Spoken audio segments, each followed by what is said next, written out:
এই গরমকালে আম থাকতে থাকতে ম্যাঙ্গো আইসক্রিমটা না বানালে কিন্তু একদমই গরমকালটা বৃথা যাবে। তাই আর দেরি না করে বাড়িতে থাকা যে কোনো পাকা আম দিয়ে এই আইসক্রিমটা বানিয়ে ফেলো, যেটা খুব কম সময়ে আর সহজেই বাড়িতে থাকা কিছু উপকরণ দিয়েই তৈরি হয়ে যায়। বাড়িতে নিশ্চয়ই এখন ভরে ভরে পাকা আম রয়েছে, তাই যে কোনো পাকা আম নিয়ে প্রথমে ছুরির সাহায্যে এভাবে কেটে আমের পাল্পটা বের করে নিতে হবে। তোমরা চাইলে এটা চামচের সাহায্যেও বের করে নিতে পারো।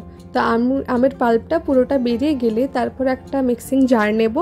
মিক্সিং জারে প্রথমে আমরা দিয়ে দেব আমের পাল্পটা, তারপর একে একে দিয়ে দেব 1 কাপ ফ্রেশ ক্রিম। তোমাদের কাছে যদি ফ্রেশ ক্রিম না থাকে তাহলে তোমরা দুধের সরও দিতে পারো।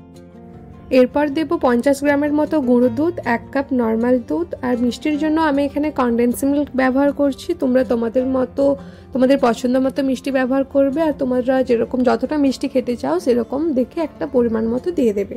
তারপর একদম শেষে আমি কয়েকটা ভেজানো কাজু বাদাম নিয়েছি। আমি এখানে 10 থেকে 15টা কাজু বাদাম নিয়েছি। এটাও তোমরা তোমাদের প্রয়োজন মতো কম বেশি করতে পারো। এরপর সবগুলো একসঙ্গে ব্লেন্ড করে নেব। এর সঙ্গে ভ্যানিলা এসেন্সও দিতে পারো, যেটা আমি প্রথমে দিতে ভুলে গেছিলাম, তাই আবার পরে দিলাম। তোমরা এটা ব্লেন্ড করার সময়ই দিয়ে দেবে, আর যদি তোমাদের কাছে না থাকে তাহলে এটা নাও দিতে পারো, এটা একদমই অপশনাল। তো এরপর মিশ্রণটা একটা পাত্রে ঢেলে 7 থেকে 8 ঘন্টার জন্য এটা ফ্রিজে সেট হতে দেব।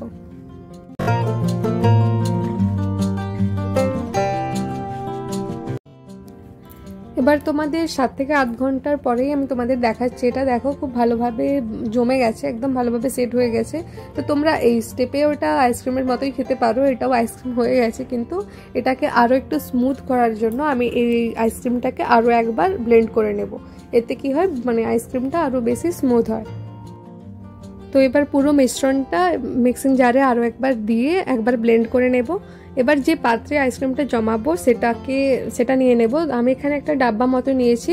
তোমরা চাইলে তোমাদের বাড়িতেও নিশ্চয়ই কোথাও না কোথাও এরকম একটা ডাব্বা আছেই, তো সেরকম একটা ডাব্বা নিয়ে নিতে পারো, বা যে কোনো তোমাদের পছন্দ মতো পাত্রে জমাতে পারো, কোনো অসুবিধে নেই।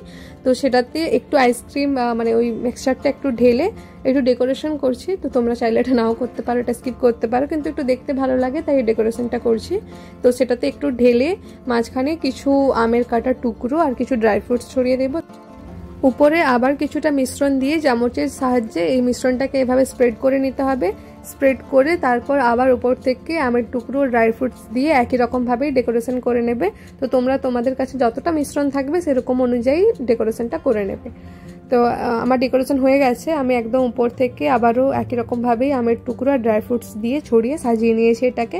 এরপর এই ডাব্বাটাকে ভালোভাবে টাইট করে একদম ঢাকনা চাপা দিয়ে টাইট করে ফ্রিজে ওভারনাইট রেখে দিতে হবে। ব্যাস এভাবেই ওভারনাইট ফ্রিজে রেখে দিলেই আমাদের দোকানের মতো ম্যাঙ্গো আইসক্রিম একদমই রেডি। তো এটা পরের দিন সকালেই আমি বের করেছি। তো দেখতেই পাচ্ছ তোমরা কতটা এটা ভালোভাবে সেটও হয়ে গেছে আর দেখতেও কতটা সুন্দর হয়েছে। এরপর তোমাদের কাছে যদি স্কুপ থাকে তো ভালোই, কিন্তু আমার কাছে ছিল না, তাই আমি চামচ দিয়েই তোমাদের তুলে দেখাচ্ছি যেটা কতটা দেখতে সুন্দর হয়েছে। আর এটা দেখার পাশাপাশি খেতেও খুব ভালো হয়েছে। তো তোমরাও এভাবেই বাড়িতে খুব সহজেই দোকানের মতো বা দোকানের থেকেও ভালো আর টেস্টি আইসক্রিম তোমরা বানিয়ে নিতে পারবে, যেটা তোমরা ছোট থেকে বড় সবাইকে দিতেও পারো। তো আমার এই রেসিপি বা আমার এই ভিডিওটা তোমাদের কেমন লাগলো এটা আমাকে অবশ্যই কমেন্টে জানিও, আর ভালো লাগলে লাইক, শেয়ার ও সাবস্ক্রাইব করতে ভুলবে না। বাই।